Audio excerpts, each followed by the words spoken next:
نحمدہ و نصلی علی رسولہ الکریم، اما بعد۔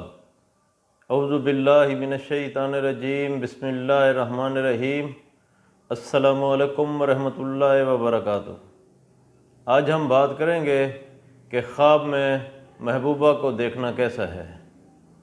علامہ ابن سیرین رحمۃ اللہ علیہ نے فرمایا ہے کہ اگر کوئی شخص خواب میں محبوبہ یعنی معشوقہ کو دیکھتا ہے تو دلیل ہے یہ خواب صاحب خواب کے لیے دل کی محبت، یاد یا زیادہ سوچنے کی علامت ہو سکتا ہے۔ اگر کوئی شخص خواب میں دیکھے کہ وہ اپنی محبوبہ کو خوش اور مسکراتا ہوا دیکھتا ہے یعنی اچھی حالت میں دیکھتا ہے تو دلیل ہے خواب دیکھنے والا شخص اچھی خبر سنے گا یا کامیابی حاصل ہوگی۔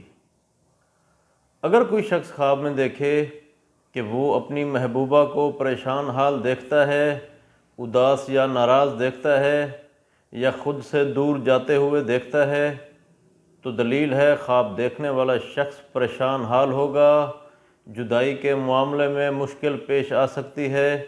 ایسے شخص کو چاہیے کہ وہ صدقہ دے۔ بعض مفسرین کے مطابق محبوبہ کا خواب میں آنا کسی خواہش یا محبت میں زیادہ مشغول ہونے کی علامت ہو سکتا ہے۔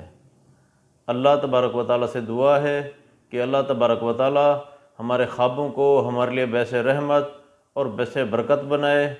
السلام علیکم ورحمۃ اللہ وبرکاتہ۔